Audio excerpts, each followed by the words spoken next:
You are welcome to LabTech Open and Distant Learning. I will be taking you through ACT 306 Petroleum Accounting, Study Section 9, Accounting for the Extractive Industries.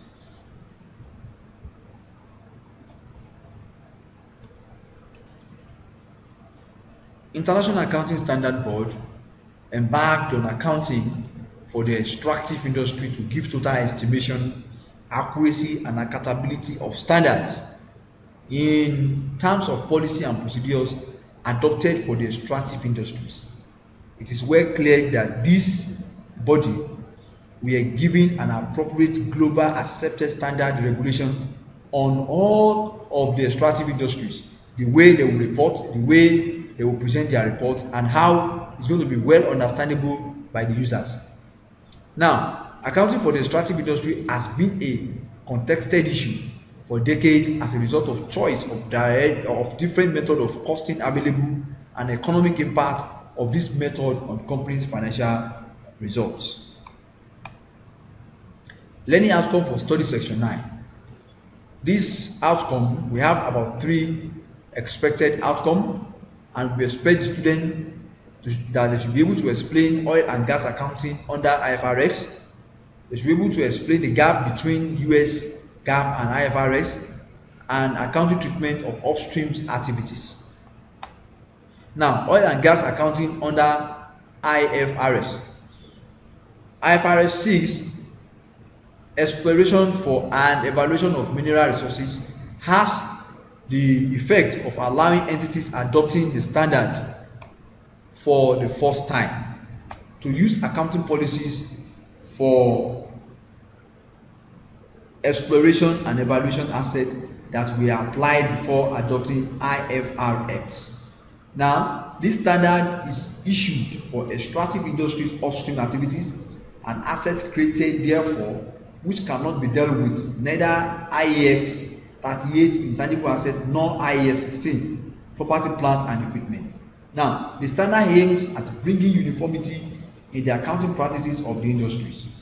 However, as stated on the objective part of the standard, it does not target making vital improvements on the existing accounting practice. In addition, it is intended to enable entities to recognize impairment based on IFRS 6 and to measure the impairment as per IAS 36. Furthermore, it is formulated to help entities to be able to disclose amounts that result from upstream activities. The gap between the US GAAP and IFRS. GAAP are a combination of authoritative standards set by policy board and simply the commonly accepted way of recording and reporting accounting information.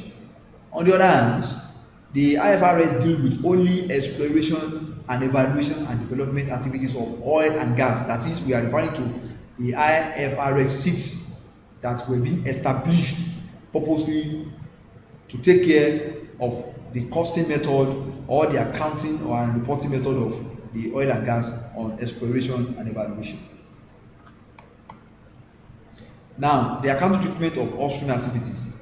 The US GAAP has 2 alternative accounting methods for handling the upstream activities and other accounting issues as well. Now, the accounting for upstream activities varies depending on the method used. On the other hand, IFRS 6 provides limited guidelines on some of these issues, though the accounting treatment differences and similarity between IFRS and the US GAAP method, that is, the successful effort and full cost method, are as follows. Then the upstreams, we have the 2 sections of the upstreams, the exploration and the production. Now we look at the depreciation, the depletion and the amortization. Depreciation is computed on a composite straight line basis for the entire plant. Total depreciation is then distributed to production and other units on the basis of investment in the unit.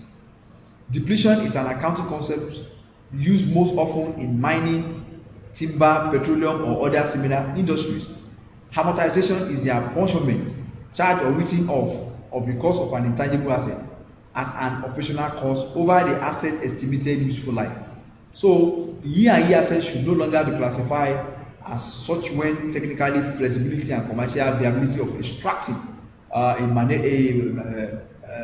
mineral resources are demonstrable. So however, before reclassification, the E and E assets should be assessed for impairment individually or as part of cash generating unit, and any impairment loss should be recognized. We have come to the end of this study section. Thank you for listening. See you in the next class.